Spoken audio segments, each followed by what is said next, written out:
It's the second day in the desert now. Woke up about half an hour ago. Safe to say this is probably one of the most surreal experiences in terms of waking up that I've had. I'll just look at this out the window now.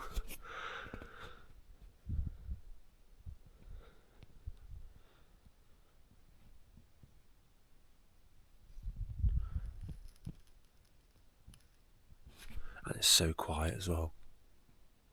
That's why I'm whispering a little bit, because I don't want to wake anyone up, because you can't hear anything. Just an odd few birds and stuff like that, but amazing. This time is high, not to be low. It's badly blue to be yellow. There must be someone to be far.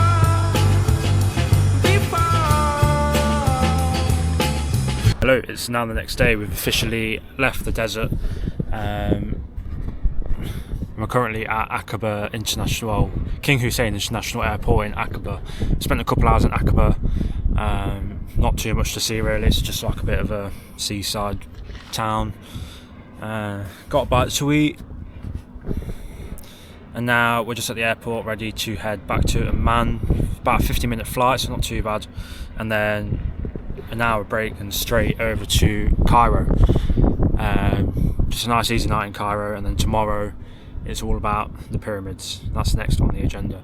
Cannot wait to see that. It's something I've wanted to see since I was very, very young, and we're doing it tomorrow. And there's also a brand new Egyptian museum as well, so that's on the agenda also. And just seeing Egypt in general. We've had good things, we've had bad things, mixed reviews really of the place. Obviously it's quite well known for scammers hanging around the pyramids trying to take your money basically, and they're very forceful. Here in Jordan they've been fine, like you say no thank you, and they just leave you alone most of the time, but apparently in Egypt it's pretty brutal, so looking forward to that really. But no, bit of a travelling day today. Left the desert this morning, was a beautiful little, not a sunrise, but just waking up to the desert was just an incredible experience really. Something I'd recommend anyone to do. And our tour guide as well, Omar, he was absolutely incredible. I can't recommend him anymore. Obviously with my shoulder popping out, he was brilliant, didn't panic, got me straight to the local health centre, which was just 15 minutes or so across the desert, and he even helped pull it out. He was like the doctor's assistant essentially, which made it a bit funnier, and it made his trip, it said, so we can't feel too bad. But yeah, I recommend him highly. Right, we finally made it to Cairo after a 50-minute flight from Aqaba to Amman, and then we had about 20 minutes to get out the airport and back through security, and then back on our flight from Amman to Cairo. So that was a bit stressful. We had no time at all. I had to rush through security. First time I've really experienced that. It wasn't great. But we made it to Cairo. And look at this for a view out of our bedrooms. This is a room here. Just a couple beds. Main room. Bang.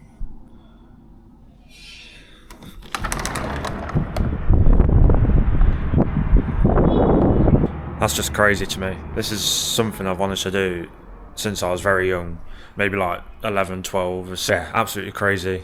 And to think they're like nearly 5,000 years old, and it's just there in front of us, in the middle of this crazy city, by the way.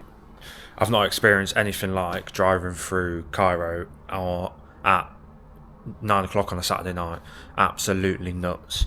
But fun though, it was entertaining. Our driver was a crazy man, but I think you've got to be crazy to be a driver here, to be honest with you. Yeah, we've made it, and the plan is get an Uber. I think Ubers are literally about £2 to get us to basically the other side of the pyramids, to the visitor centre, get the tickets, and then I think we're just going to walk around the complex. We're not going to get a tour or anything. Just want a nice, slow and easy day. So we'll catch you, I suppose, at the pyramids.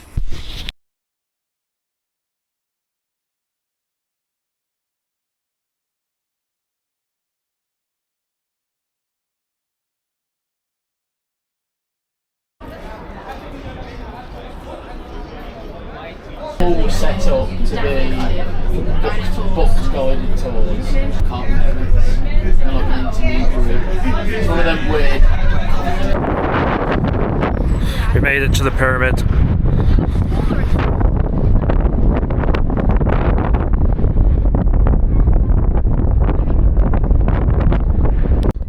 It's very windy today. This is a Great Pyramid. I don't know which one. This one's a Great Pyramid. Little one. Little one. That's it really. Not much else to it. I suppose we go and see the Sphinx.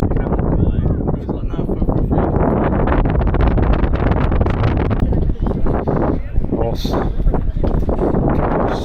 Fucking loads of camels.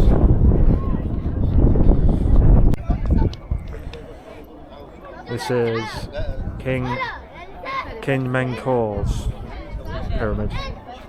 So it's still mega windy, so I'm hoping my hand here is going to help a little bit. But it's not as bad. Well, a lot of reviews say you just get bothered 24/7. But we've only had one or two just asking to ride the horse and shit like that. And it wasn't terrible. He didn't give up for a few minutes, but after that he just rode off, so it was fine. We're at a different viewpoint now. This is still the big boy. It's not as big as I thought it was going to be honest. I'm not saying it's underwhelming, it's still very, very impressive, but yeah, not as big as I thought initially. This is at the bottom now, look at the size of this rock. How are they moving shit like this?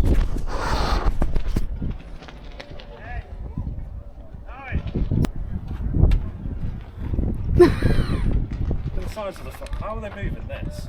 That's crazy, isn't it? I understand there was a lot of them working together, but Crazy. I don't know how deep it goes, but that's got to weigh 1,000 kilograms easily. At least. Let's touch it together.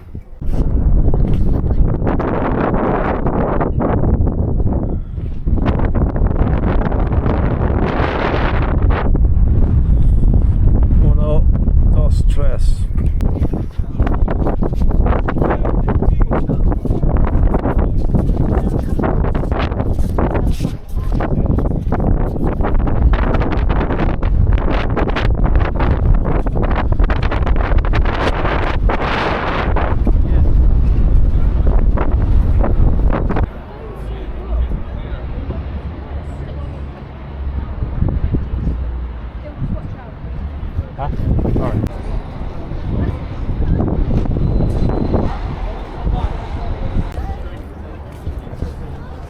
So now at the Grand Egyptian Museum, brand new, only opened in November, and it's the biggest one in Egypt.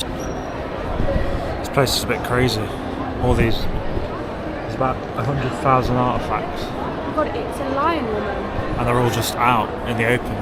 You can't touch it though, I got told off for touching it. You just walk around them and stuff. It's a bit crazy.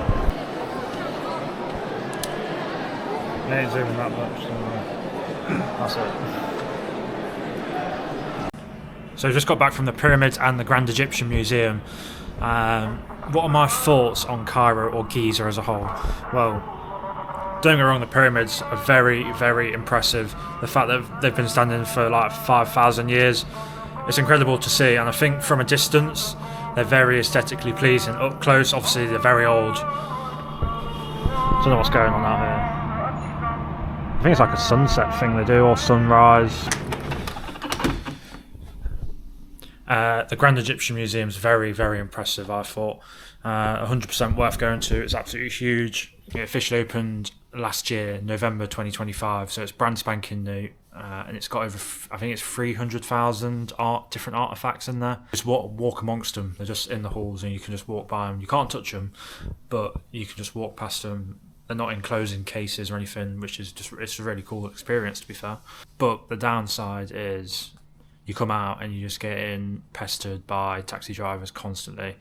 You're better off getting an Uber, booking an Uber online, and so you know what price you're paying already.